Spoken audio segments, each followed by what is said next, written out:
నాగర్ కర్నూలు జిల్లా కొల్లాపూర్లో ప్రభుత్వ బాలికల కళాశాల స్థానిక సంస్థల పోలింగ్ కేంద్రాన్ని ఏర్పాటు చేశారు.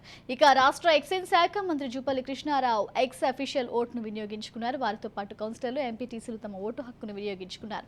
స్థానిక సంస్థల ఎమ్మెల్సీ ఉప ఎన్నికల్లో కాంగ్రెస్ పార్టీ అభ్యర్థి మన్నె జీవన్ రెడ్డి భారీ మెజార్టీతో గెలుస్తారని, శాసనసభ ఎన్నికల్లో ప్రజల తీర్పు మాదిరిగా ఉంటుందని మంత్రి జూపల్లి కృష్ణారావు అన్నారు. ఇక 10 ఏళ్ల పాలనలో ప్రజా ప్రతినిధులకు గౌరవం లేదని, వారు చేసిన పనులకు బిల్లులు ఇవ్వలేదని మంత్రి జూపల్లి అన్నారు. అవినీతి అక్రమాలకు ప్రజలు చరమగీతం పలికారని ఆయన అన్నారు. ప్రజా పరిపాలనలో పేదల ప్రజల అభివృద్ధి దిశగా ప్రభుత్వం పనిచేస్తుందని ఆయన తెలిపారు.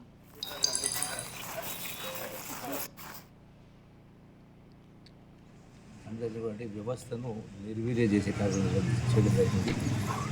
అట్లాగే కాస్తో కూస్తో వాళ్ళు పనులు చేస్తే సంవత్సరాల తరబడి అయినా కూడా వాళ్ళు బిల్లు రాకపోవడం, అధికారులు ఇవ్వకపోవడం, నిధులు ఇవ్వకపోవడం, కనీస గౌరవ మర్యాదలు ఇవ్వకపోవడం కారణంగా ఒకటి.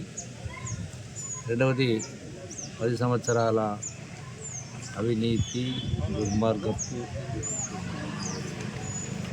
పరిపాలన కారణంగా చెప్పినటువంటి 10 సంవత్సరాల క్రితం తెలంగాణ ఉద్యమ సందర్భంలో 2014 ఎన్నికల సందర్భంలో చెప్పినటువంటి హామీలు నెరవేర్చకపోవడం, నిరంకుశ పాలన, అప్రజాస్వామిక పాలన కారణంగా ఆనాడు ఉన్నటువంటి ప్రగతి భవన్లకు ఎంట్రీ లేదు.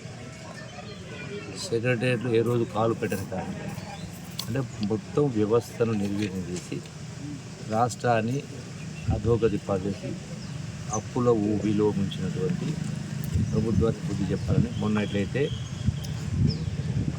జరిగిన శాసనసభ ఎన్నికలో ప్రజలు గొప్ప తీర్పు ఇవ్వడం జరిగిందో, అదేవిధంగా ఈ ఎన్నికల్లో కూడా పాలమూరు జిల్లాకు సంబంధించినటువంటి